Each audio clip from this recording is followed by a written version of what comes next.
Everyone. I'm at work, so thank you for working with me. I appreciate all the comments and the followers from my last video. But let's finish Revelation chapter 9 because a lot of people think it's real hard to understand. But we're finna see if we can go ahead and unearth it or decode it.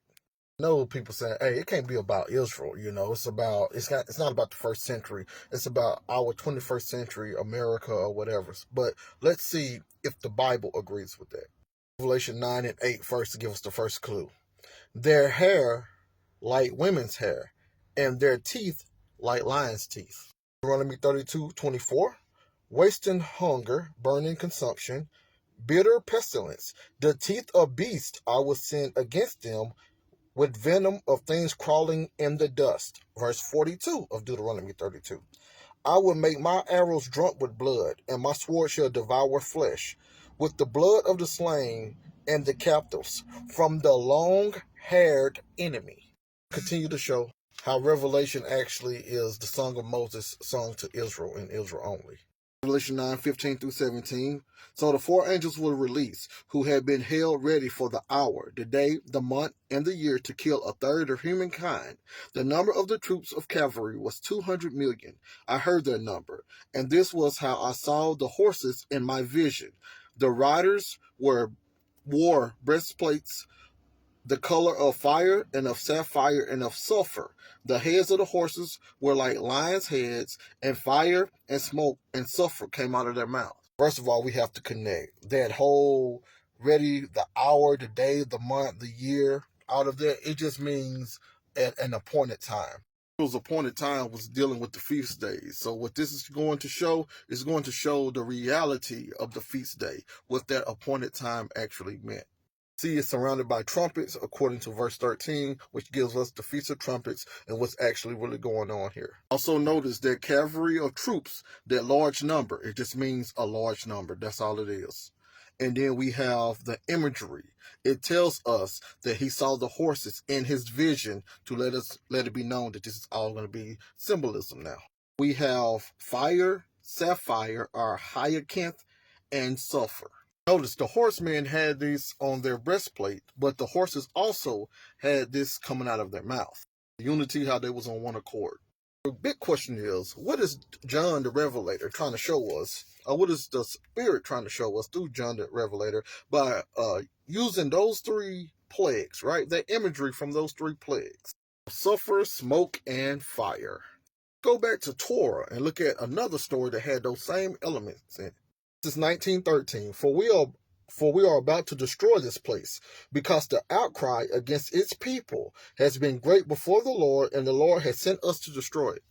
Sounds a lot like Revelation 6:10. They cried out with a loud voice, Sovereign Lord, holy and true, how long would it be before you judge and avenge our blood on the inhabitants of the earth? Going though, back to Genesis 19, verse 24. Then the Lord rained on Sodom and Gomorrah sulfur and fire from the Lord out of heaven. 7 and 28. Abraham went early in the morning to the place where he had stood before the Lord, and he looked down toward Sodom and Gomorrah and toward all the land of the plain, and saw the smoke of the land going up like the smoke of a furnace. Is it a coincidence that the same elements for the destruction of Sodom and Gomorrah was used in Revelation? Let's continue. The song of Moses for Israel. Deuteronomy 32:32. Their vine comes up from the vine stock of Sodom. For the vineyards of Gomorrah, their grapes are grapes of poison. Their clusters are bitter. And Moses right there referring to Israel as Sodom and Gomorrah. Let's look at Isaiah. Isaiah 1 and 3. The ox knows its owner, and the donkey its master's crib, but Israel does not know. My people do not understand. 7 through 10. Your country lies desolate. Your cities are burned with fire, and in your very presence aliens devour your land. It is desolate as overthrown by foreigners, and daughter Zion is left like a booth in a vineyard, like a shelter in a cucumber field, like a besieged city. If the Lord of hosts had not left us a few survivors, we would have been like Sodom and have become like Gomorrah. Hear the words of the Lord, you rulers of Sodom. Listen to the teaching of our God, you people are of Gomorrah. Isaiah referring to the destruction of Israel right there as Sodom and Gomorrah being destroyed, them representing Sodom and Gomorrah. There's another tie-in, Revelation 11, 7 through 8. When they have finished their testimony, the beast that comes up from the bottomless pit, and this back to chapter 9, will make war on them and conquer them and kill them. And their dead bodies will lie in the street of the great city, which is prophetically called Sodom and Egypt, where also their Lord was crucified.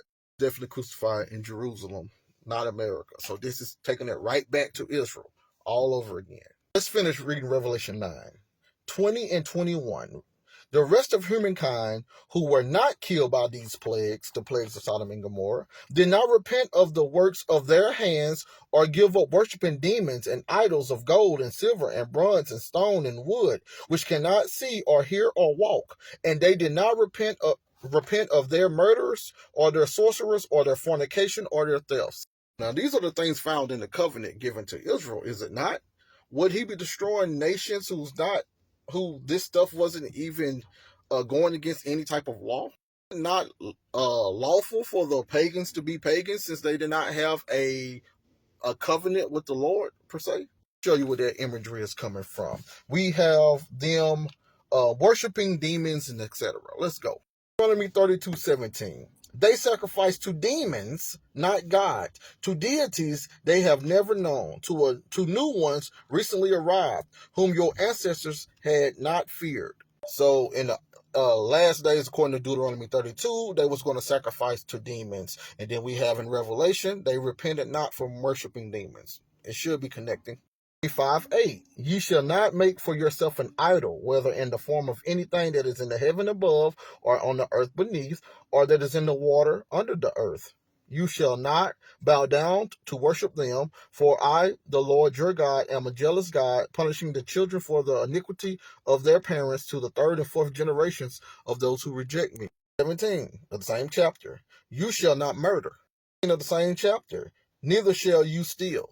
So what's going on in Revelation 9, when it's talking about mankind being affected of this, it's talking about the mankind that's in the covenant with the Lord. You know, the Lord said certain people are a people and certain people are not a people. The people that's not a people can't be considered people inside of the prophecy. Only the people that's a people would be considered the mankind inside of prophecy. So this is about Israel getting the plagues of Sodom and Gomorrah, since they were spiritual Sodom and Gomorrah, coming upon them for their violation of the covenant. Once again, Revelation is about the destruction of Jerusalem in 70 AD. Subscribe to the channel.